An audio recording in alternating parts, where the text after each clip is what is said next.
बस भैया। आजा मीता, ले भैया, ये भी ले, मिठाई लीजिए छोरा भाई। हाँ चल मीता, आज गृह प्रवेश है ना थारो। अच्छा रुक रुक रुक रुक, एक मिनट, रुक रुक रुक रुक, एक मिनट।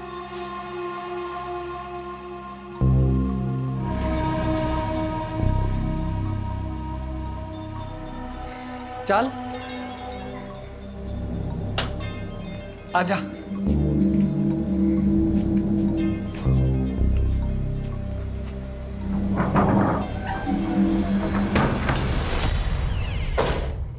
थारी आँखों का सुरमा प्यारा लागे,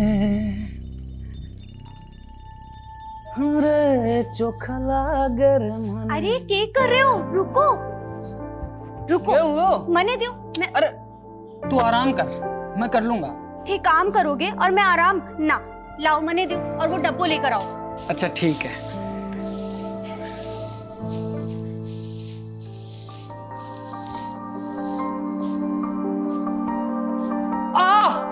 कहीं हुई हो? अब लग गई। क्या कर रहे हो? कोई आ जाएगा। शर्मा रही हो, मेरे से शर्मा रही है। देख, आज से हम दोनों एक दूसरे की परछाई हैं, एक दूसरे के सच्चे साथी, दुख में भी और सुख में भी, है ना?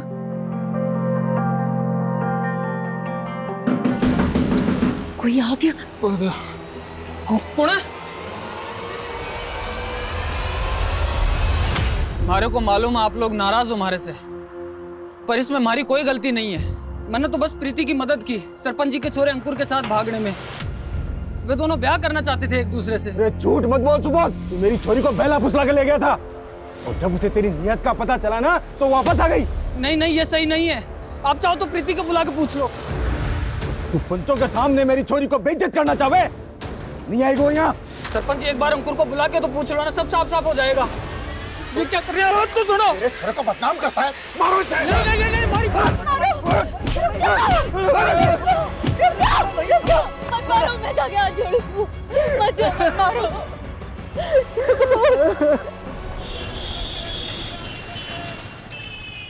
रेनू, तुम्हारी भाग्य रेखा देखी मैंने, पक्का कोई लॉटरी लगने वाली है। कुछ भी अनशन मत बोला। अरे पाग अंडरस्टैंड नहीं बोल रहा हूँ, सच बता। एक सेकंड दो, ये देखो, ये जो रेखा है ना, इसमें साफ लिखा है कि तुम्हारी वे बहुत तेज चल रहा है। हीरो समझते अपने आप को? कौन है भाई आप? बताओ तुझे कौन हूं मैं? क्या कर रहे हो ये? क्यों? शादी मुझसे कर रही हो, मजे इसके साथ कर रही हो। शादी? क्या बोल रहा है रेनू ये? शादी मंगेतर है मेरी, अगर इसके आसपास भी दिखा ना तो तोड़ दूंगा। चल भाग जा, भाग जा। चल घर ड्रॉप कर देता हूं, चल। ऑटो। इसमें रोने की क्या बात है रेनू? सही तो कहा आकाश ने, तेरा होने वाला पति है वो। अगर तुझे इस तरह से सड़क पर किसी के साथ हंसते बोलते देखेगा तो गुस्सा तो आएगा उसे। पापा आप उसकी साइड ले रहे हैं? मैं किसी की साइड नहीं ले रहा हूं, मैं हकीकत की बात कर रहा हूं। और अब तू ये ऐसे छोटी छोटी बातों पे आंसू बहाना बंद कर। तू तो शादी करके चली जाएगी, तेरे बाद मुझे रागनी के लिए भी तो लड़का देखना है। पापा लेकिन उसने तेरा दुखड़े सुनने का वक्त नहीं है मेरे पास। अब जैसा आकाश कहे वैसा ही कर तू, मेरे पर शिकायत नहीं आनी चाहिए। हाँ, और सुन, अभी फोन कर आकाश को और माफी मांग अभी।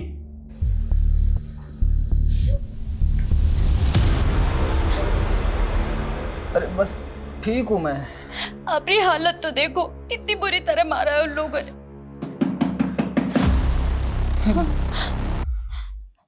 मैं नहीं नहीं नहीं, मैं जाऊं।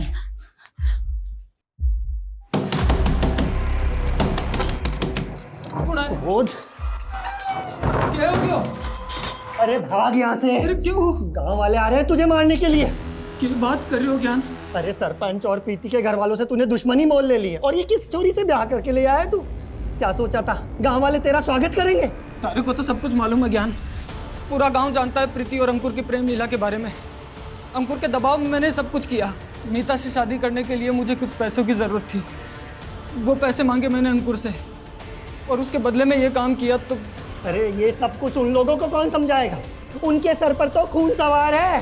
प्रीति के घर वाले और सरपंच ने मिलकर तुम दोनों को मारने का मंसूबा बनाया है। लेके भाग जा इस चोरी को। भाई जिंदा ना बच पाओगे तुम लोग, जिंदा ना बच पाओगे भाई। नहीं मीता, तू फिक्र मत कर, कुछ नहीं होने दूंगा तारे को। पापा बात तो सुनिए मेरी, कुछ तो खा लीजिए आप। नहीं, मैं नहीं खाऊंगा। पहले तो आकाश को फोन करके माफी मांग। ठीक है पापा, मैं आकाश से माफी मांगने को तैयार हूँ। क्यों दीदी, आप क्यों आकाश से माफी मांगोगी? माफी तो उसे आपसे मांगनी चाहिए। शादी से पहले ही पापा वो दीदी पर इतने हुक्म चला रहा है, तानी शादी के बाद तो क्या करेगा? मैं तो आपसे कह रही हूँ, आप ये रिश्ता तोड़ दो। क्या अनशन पक रही है? रिश्ता ना हुआ पेड़ पे लगा हुआ फल हो गया। जब जी चाह तोड़ दिया। अरे ऐसे रिश्ते बार बार नहीं मिलते। इंजीनियर है आकाश, लाख रुपए की उसकी तनख्वाह है। होगी, लेकिन पापा जिस घर में दीदी खुश ही नहीं रहेंगी वहां उस पैसे का क्या काम?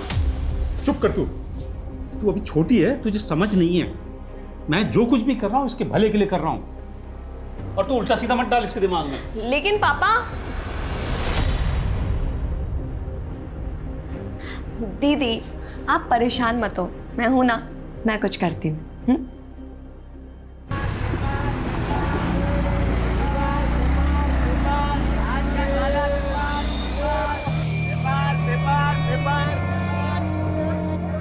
लो भैया,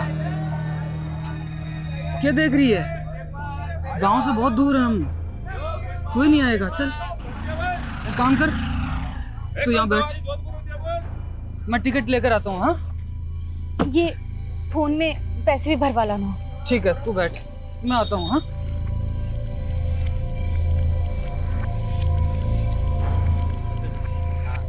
छोड़ूंगा नहीं। क्या नहीं छोड़ेगा? है हलवा समझा है क्या? आपकी वाला तो हाथ लगा के दिखा तो मेरे को सारा मेरे को धक्का दे रहा। मेरा मोबाइल चुराता है, मेरा मोबाइल चुराता है, मेरा मोबाइल चुराता है।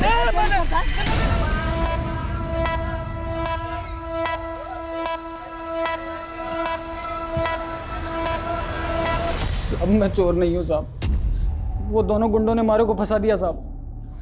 झूठ मत बोल, सबने देखा था तुझे, तेरे पास दो मोबाइल थे। अब उन दोनों में से एक तो मेरा फोन था, एक मेरी बीवी का फोन था साहब। सब हुआ क्या था कि मैं जा रहा था और उन दोनों में से एक बंदा मेरे से टकराया और मेरे गिर गया साहब, मेरा फोन भी गिर गया। उनमें से एक मेरा फोन उठा के बोलता है कि ये मेरा फोन है, मेरा फोन है, और वो चोर चिल्लाने लग गए साहब। सब मेरी बीवी बस स्टैंड पे मेरा इंतजार कर रही है साहब। बस पुलिस के सामने जो भी आता है ना दुख भरी कहानी सुनाता है। एक दिन लॉकअप में रहेगा ना तो सब कबूल कर लेगा। बंद करो इसको लॉकअप में। साहब मैं सच कह रहा हूँ साहब, मैं कुछ झूठ नहीं बोल रहा साहब, मैं चोर नहीं हूँ साहब। अभी आप जिसको ढूंढ रही हैं उनको तो मैंने दिल्ली की बस में चढ़ते हुए देखा है। क्या? हाँ आइए आपको दिखाते हैं कौन सी बस में चढ़े। आइए पास में आइए।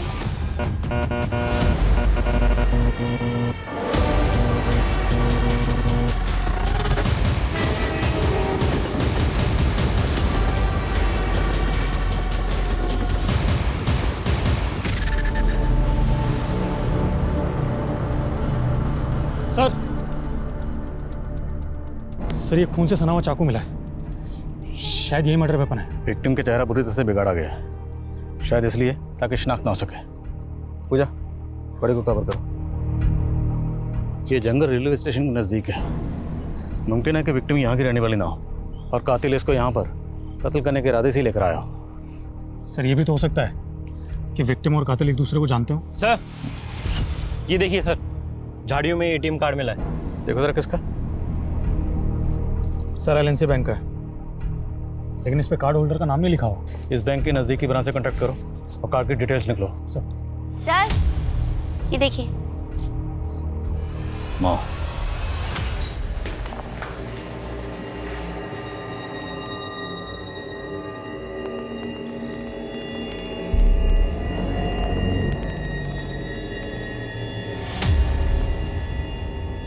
अच्छी लग रही हो।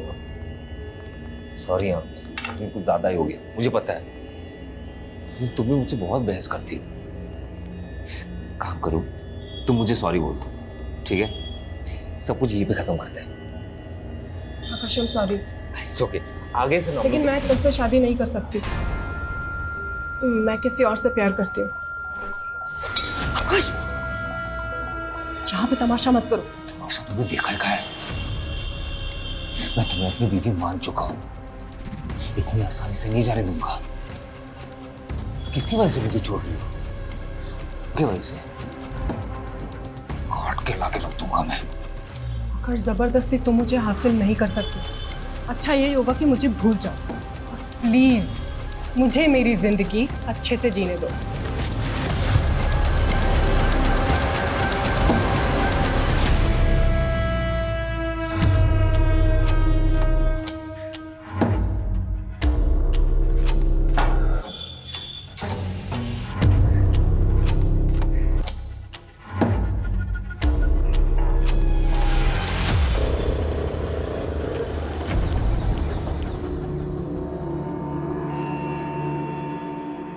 अब आप पूछे इनसे, इनको कितनी बार मैंने कहा कि चोर मैं नहीं वो लोग हैं, मगर सर इसके पास 2 फ़ोन थे तो कन्फ्यूज़न हुई।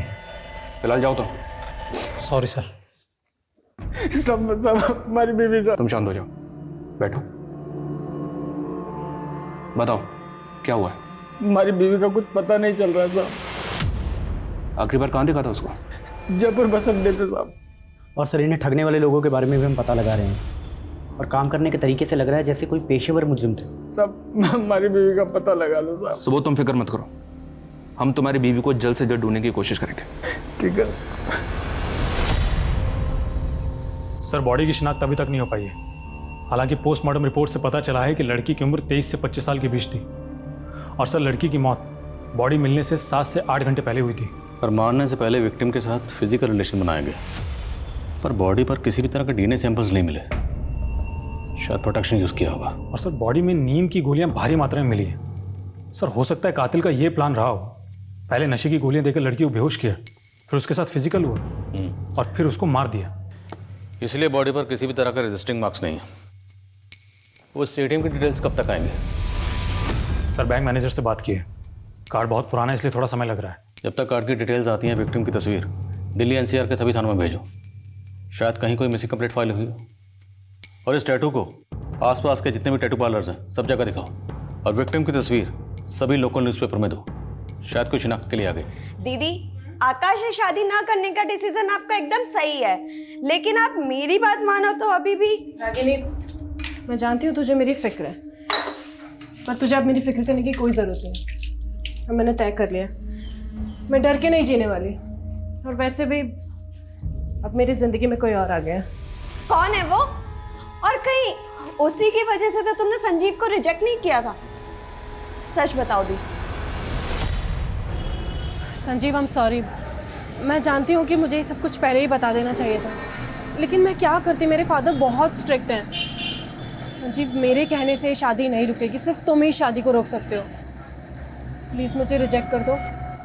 ठीक है, मैं मना कर दूंगा।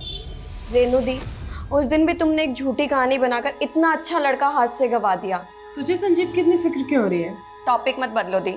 ये बताओ कोई लड़का है भी या नहीं, या फिर तुम इस बार भी कोई झूठी कहानी बना रही हो? दी बताओ ना, कौन है वो? सही वक्त आने पर सब बता दूंगी। सर जो एटीएम कार्ड हमें जंगल में मिला था, बैंक मैनेजर का कहना है कि वो एटीएम कार्ड झारखंड के भभुआ के रहने वाले एक आदमी का है। सर हो सकता है वो औरत भी झारखंड की हो। मुमकिन है। तो एक काम करो, तुम झारखंड के लिए निकलो, मैं झारखंड पुलिस को इन्फॉर्म करता हूँ।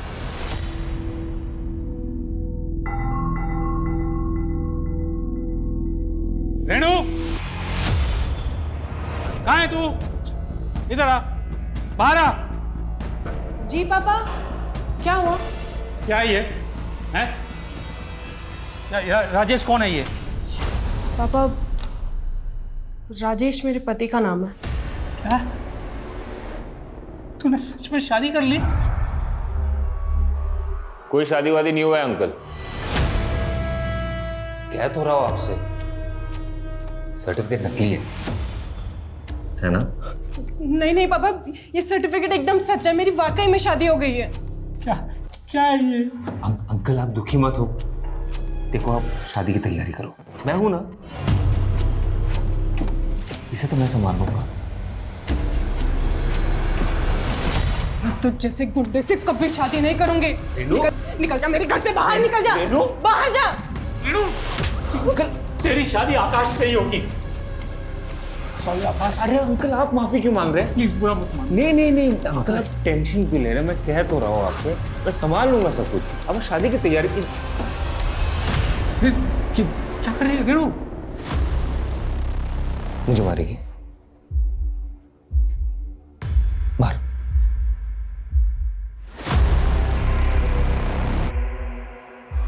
मार। आगे मत बढ़ना कोई भी। पापा हटिए आप यहाँ से, हटिए, मेरे पास मत आना। ठीक है। मुझे मेरी मरी हुई माँ की कसम है, अगर मेरे कोई पास आए तो मैं अपनी नस काट लूंगी। नहीं रेणु क्या कर रही है? रेणु कहाँ जा रही है? पापा आप मुझे कभी समझ ही नहीं पाए।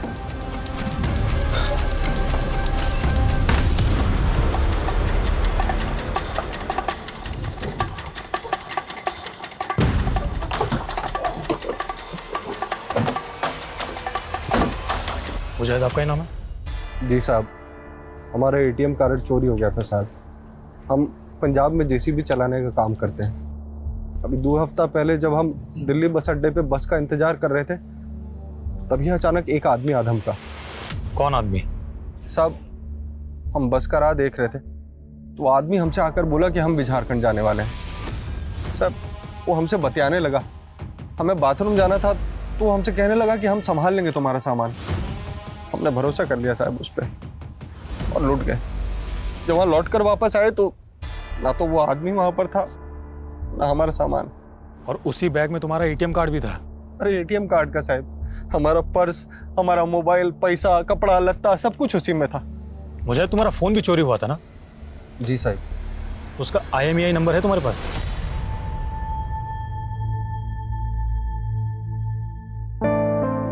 रागिनी, रागिनी रुक, ना रही हूँ। रागिनी अच्छा हुआ तुम मिल गई। रागिनी मैं कल दिल्ली जा रही हूँ। मुझसे बात मत करो तुम। Ragini I am so sorry, पर तू ही बताना मैं क्या करती। वो उस आकाश से शादी करके अपनी जिंदगी तो नहीं बर्बाद करती ना? पर मेरी कर दी ना। मतलब तुम तो चली गई, पर तुम्हारे किए की सजा मुझे भुगतनी पड़ेगी। रागिनी एक मिनट, साफ साफ बता हुआ क्या है?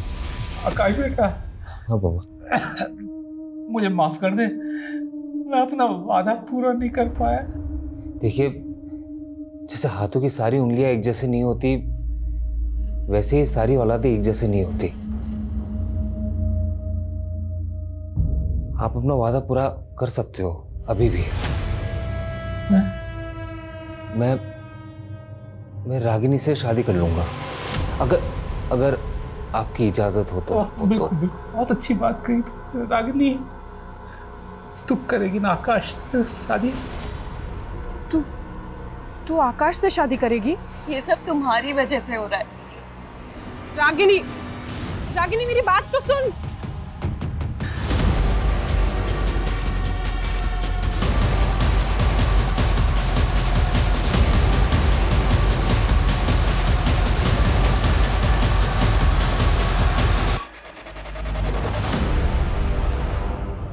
सर मुजाहिद का जो फ़ोन चोरी हुआ था उसको सर्विलेंस पे डाल दिया है।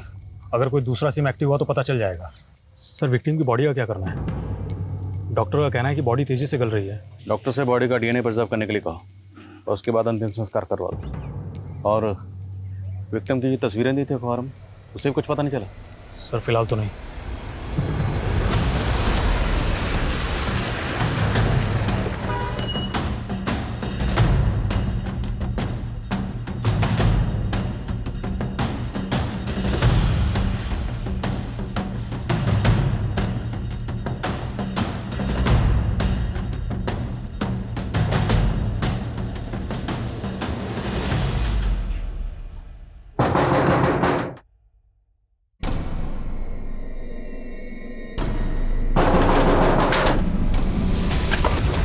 क्योंकि तुम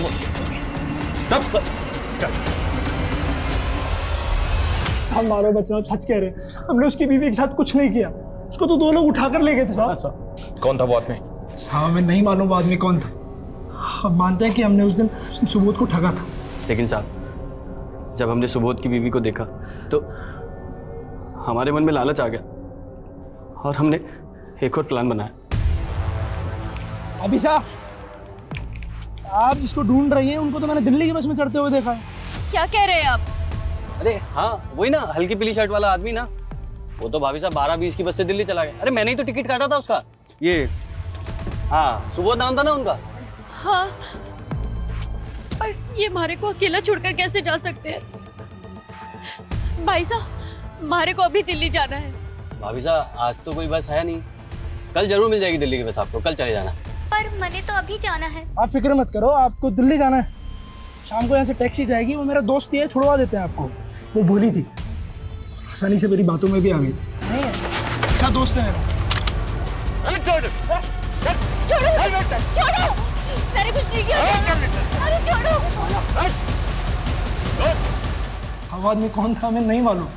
मैंने उसकी गाड़ी का नंबर का फोटो लेने की भी कोशिश करी, लेकिन नंबर साफ नहीं था साहब। साहब मानते हैं कि हमने उस लड़की को बेचने का प्लान बनाया था, लेकिन वो आदमी उसको किडनैप करके ले गए। और कहाँ लेके गए साहब हमें नहीं पता साहब। नहीं मालूम साहब, हम सच बोल रहे हैं साहब। लेकिन हमें पता है कि तुम दोनों के मुंह से सच कैसे उगलवाना है। साहब हम या चांदनी, थैंक यू सो मच। तुम नहीं होती ना अगर, तो ये जॉब मुझे कभी नहीं मिल पाती।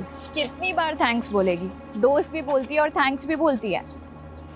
चल मेरा घर आ गया, कल मिलते हैं। Okay, bye bye bye.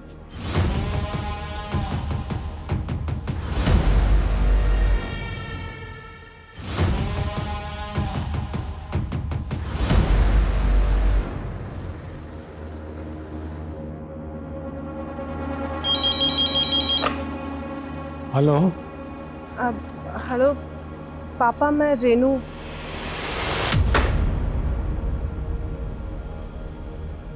लेकिन साहब हमारी बीवी को कोई किडनैप क्यों करेगा साहब? सुबोध, हम भी पहले ऐसे ही सोच रहे थे और इसीलिए उन दोनों के साथ हमने सख्ती भी की, पर वो दोनों अपनी अपनी बात पे अड़े हुए हैं कि उन दोनों ने मीता के साथ कुछ भी नहीं किया। तुम हमें ये सोचकर बताओ, क्या मीता की किसी के साथ कोई दुश्मनी थी, आस पड़ोस में या कहीं और? मीता की तो नहीं साहब, लेकिन हमारी दुश्मनी है सब हमारा गांव में।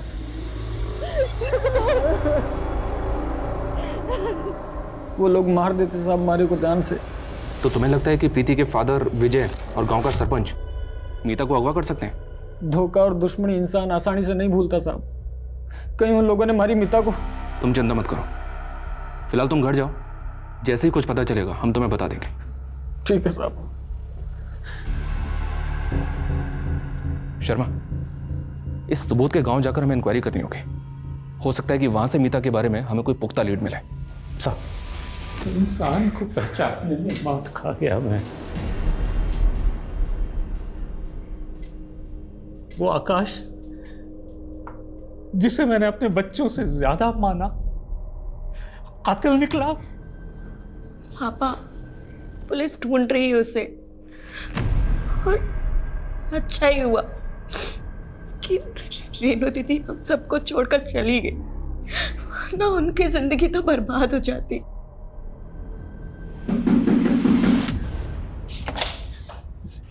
मुझे बचा लो, दरवाजा बंद करो, पुलिस मुझे ढूंढ रही है। रागिनी, दरवाजा बंद करो। निकलो यहाँ से। रागिनी, मैं कह तो रहा हूँ, पुलिस मुझे ढूंढ रही है। आकाश, निकलो यहाँ से। क्या बकवास कर रही हो?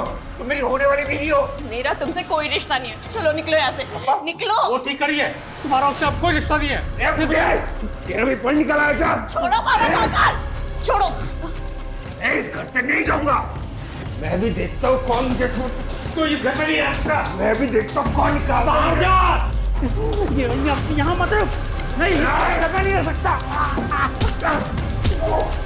निकलो यहाँ से, वरना जान से मार डालूंगी। निकलो यहाँ से। छोड़ूंगा नहीं तुझे।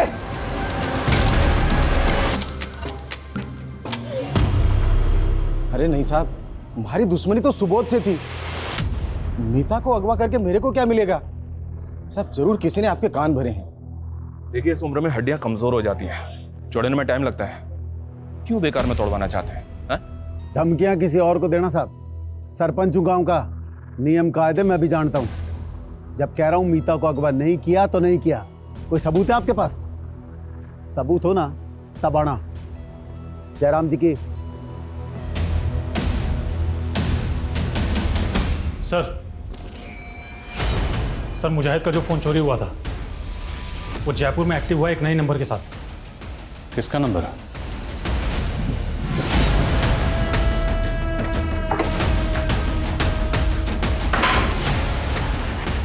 शुभम।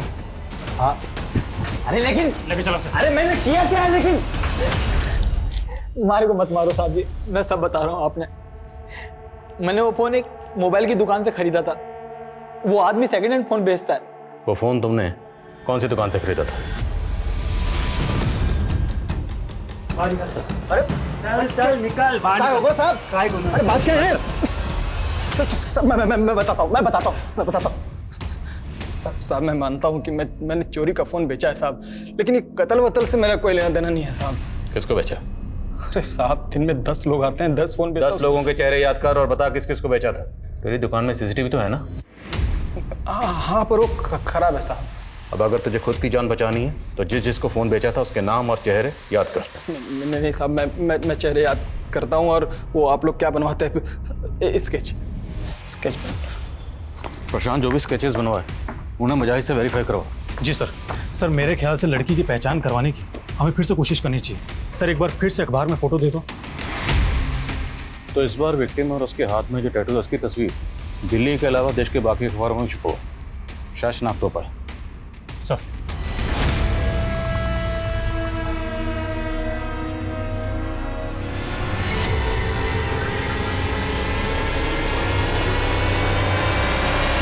सर प्रशांत के बनाए स्केचेस में से एक स्केच को मुजाहिद ने आइडेंटिफाई कर लिया है।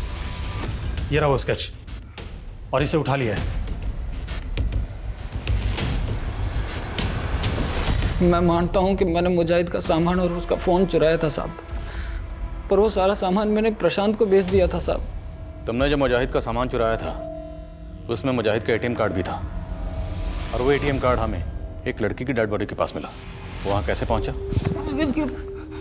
मतलब तुमने पहले उस लड़की का मर्डर किया, सामान प्रशांत को बेचा, और वो एटीएम कार्ड तू गलती से वहीं भूल गया, है ना? साहब ये सच नहीं है साहब, मैं कोई खूनी नहीं हूँ साहब। मारे को तो ये चोरी भी मजबूरी में करनी पड़ी थी साहब। एक हफ्ते पहले मारे को भी वहीं पर लूटा था किसी ने, उसी जगह पर। हमारे पास तो जयपुर आने का भी पैसा नहीं था साहब, और मजबूरी में मारे को भी वही जुल्म करना पड़ा जो हमारे साथ हुआ था। इस टैटू को देख और बता, तूने ये टैटू किसी लड़की के हाथ में देखा था? नहीं साहब। अगर ये सबूत सच बोल रहा तो हमें इस केस को रीलुक करना पड़ेगा। हमसे कहीं ना कहीं कोई ना कोई चूक तो हुई है। सर सुबोध का स्टेटमेंट वेरीफाई करने के लिए मैंने प्रशांत को पुलिस स्टेशन बुलाया था, लेकिन उसका फ़ोन बंद आ रहा है। सर प्रशांत का घर और दुकान दोनों जगह चेक किया, दोनों जगह ताले लगे हुए हैं। खबरियों को काम पे लगाओ, लेकिन ढूंढो इस प्रशांत को। जी सर। इस प्रशांत ने भागकर कम से कम इतना तो साबित कर दिया कि इसका इस केस से कोई ना कोई ताल्लुक तो है। सर खबरियों ने पता लगाया है कि मीता को जीबी रोड के एक ब्रोथल में बेचा गया। वो ब्रोथल मुन्नी नाम की एक औरत चलाती है। उसने बताया कि 5 महीने पहले मीता एक अपने कस्टमर के साथ भाग गई थी। एक काम करो, लोकल पुलिस की मदद से मीता की सर्चिंग शुरू करो। मैं तब तक उसके पति सुबोध को इन्फॉर्म करता हूँ। Okay sir.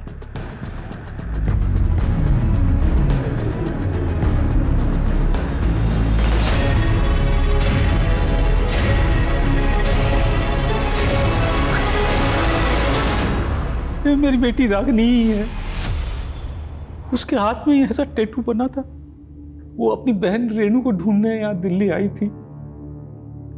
मुझे क्या पता था एक बेटी की तलाश में दूसरी बेटी भी खो दूंगा। रागनी का फोन स्विच ऑफ है। क्या आपके पास आपकी बड़ी बेटी रेणु का फोन नंबर है? मुझे उसका पुराना नंबर याद है। नंबर बताइए। सर रेणु का फोन स्विच ऑफ आ रहा है, लेकिन मोबाइल कंपनी से पता चला है कि उसने नंबर लेने के लिए इलेक्ट्रिसिटी बिल सबमिट किया था, जिस पर फरीदाबाद का एड्रेस है। फरीदाबाद? जी सर। जब वहाँ पहुँचे तो मालूम चला कि रेणु फरीदाबाद से जयपुर जा चुकी है। और जयपुर में कहाँ रह रही है आजकल? सर ये तो पता नहीं चला है, लेकिन सर रेणु फरीदाबाद के जिस एड्रेस पर रहती थी उसी एरिया में चांदनी नाम की लड़की भी रहती थी, जिसका कुछ दिनों पहले मर्डर हुआ था। और सर ताज्जुब की बात तो ये है कि चांदनी का मर्डर भी वैसे ही हुआ था जैसे रागिनी का मर्डर हुआ था। क्या दोनों विक्टिम्स को मारने से पहले नशे की दवा दी गई? हाँ सर। और सर इतना ही नहीं, दोनों लड़कियों का रेप भी हुआ था और चांदनी की लाश भी रेलवे ट्रैक के पास के जंगलों में मिली थी। अच्छा, ये रागिनी और चांदनी क्या ये दोनों एक दूसरे को जानते थे? नहीं सर, लेकिन चांदनी रागिनी की बहन रेनू की बहुत अच्छी दोस्त थी। रेणु की बहन रागिनी का कत्ल ठीक उसी तरह से हुआ जैसे रेणु की फ्रेंड चांदनी का। माजरा क्या है? सर कमें sir, Ragini call records. Sir, call records में एक नंबर ऐसा मिला है जिससे रागिनी रेगुलरली टच में थी। किसका नंबर है? सर, नंबर तो फेक डॉक्यूमेंट से कर लिया गया है, लेकिन जिस फ़ोन में ये नंबर यूज़ हो रहा था वो डबल सिम स्लॉट वाला फ़ोन है। तो जाहिर सी बात है इस दूसरे सिम के डॉक्यूमेंट्स भी फेक ही होंगे। जी हाँ सर, लेकिन सर इंटरेस्टिंग बात तो ये है कि ये जो दूसरा सिम कार्ड है ये किसी और फ़ोन में एक्टिव था। ये हमारा पहला फ़ोन है जो कि डबल सिम स्लॉट वाला है। ये पहला सिम बंद है और ये जो दूसरा सिम है ये किसी दूसरे मोबाइल में एक्टिव है और ये दूसरा फ़ोन भी डबल सिम स्लॉट वाला है। जब हमने इसके IMI नंबर को ट्रेस किया तो पता चला कि इसमें एक तीसरा सिम यूज़ हो रहा था और ये तीसरा सिम अब किसी और फ़ोन में एक्टिव है। और सर, ये सिम जिसके नाम पर रजिस्टर्ड है उसके बारे में पता चल गया है। कौन है वो? हमारी बात को भरोसा करो साहब, वो चोरी का फ़ोन था जो मैंने प्रशांत से खरीदा था। अब उसके पहले किसने इस्तेमाल किया, कब किया, मैंने क्या मालूम साहब। एक बार तुम पर भरोसा करके गलती कर चुके हैं, लेकिन वो गलती दोबारा नहीं दोहराएंगे। मर्डर केस है। जिस लड़की का कत्ल हुआ ना, उसकी एक नंबर पर लगातार बात होती थी और जिस नंबर पर बात होती थी और जिस मोबाइल इंस्ट्रूमेंट में वो सिम इस्तेमाल होता था उस मोबाइल इंस्ट्रूमेंट के तार तेरे मोबाइल से जुड़ रहे हैं। इस बार सीधे सीधे पूछो, सीधे सीधे बता दे। अगर नहीं बताएगा ना तो उल्टा लटकाएंगे और इस बार इतना मारेंगे। हाँ तो मारो ना साहब, मारो, लेकिन सच यही है साहब कि किसी खून से मेरा कोई लेना देना नहीं साहब। हमारी तो किस्मत ही खराब है जो ये सारे दुख और ये मुसीबत एक साथ हमारी किस्मत में आ लिखे। और साहब, अगर आप बोल रहे हो कि मैं खूनी हूं तो हमारी बीवी मीता को खूनी कौन है साहब? मतलब आप साहब बोल क्या कहना चाहता?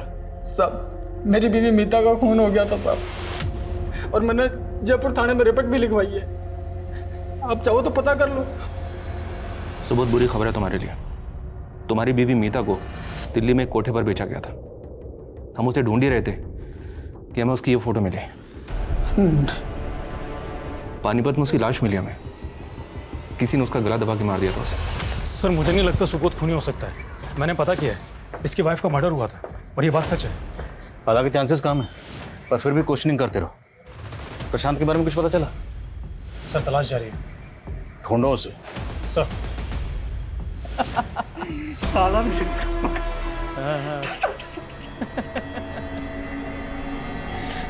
साले वर्दी देख पक गया होगा। साला पैंट क्या बात है।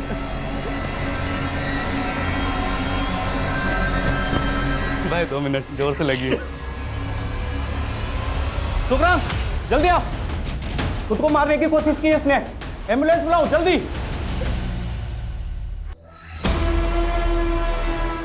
हेलो। हाँ, मैं हॉस्पिटल में हूँ।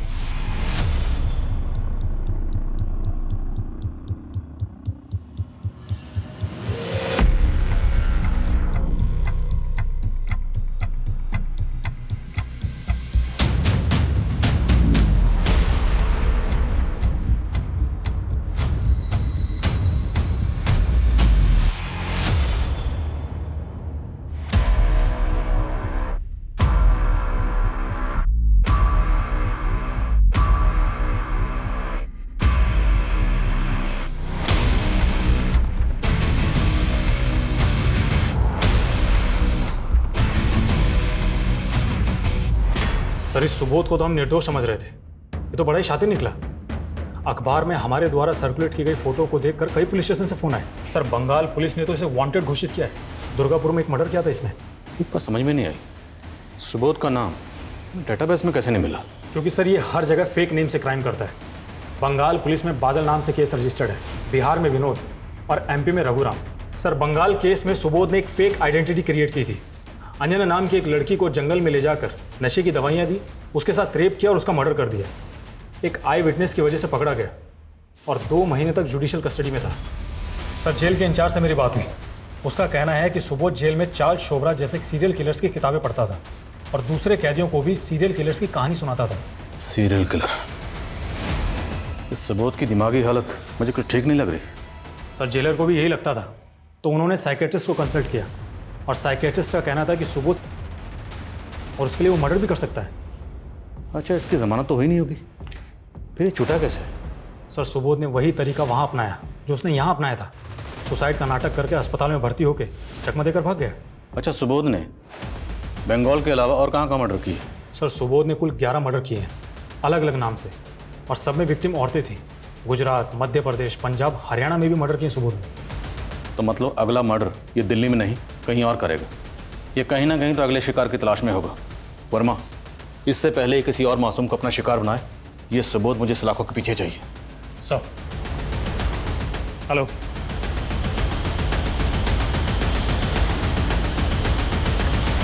सर वो रूम नंबर 11 में पक्का वही है सर? पक्का? Yes sir. चलो।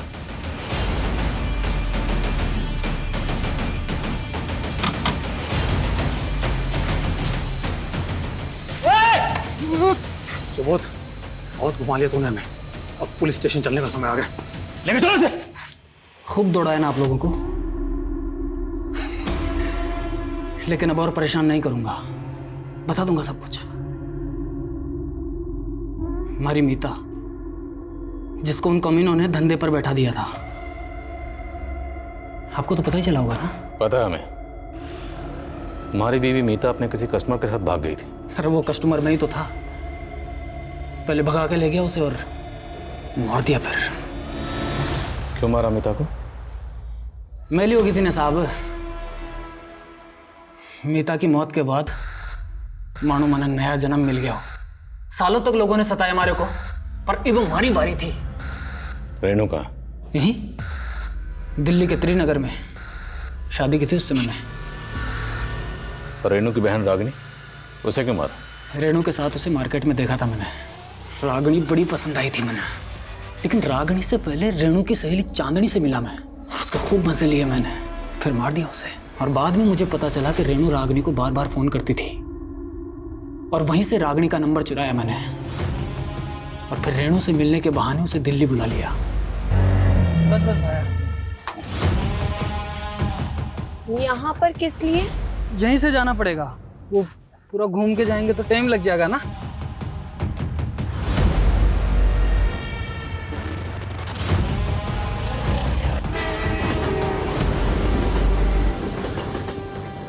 अरे थक गई है, एक काम कर। और कितना दूर जाना है? ये जूस पी ले, पी ले पी ले। और पी ले।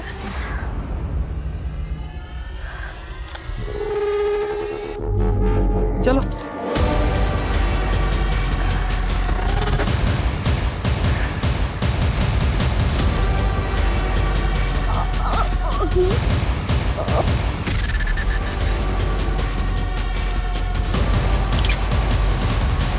ये सब वैश्यपना क्यों करता था?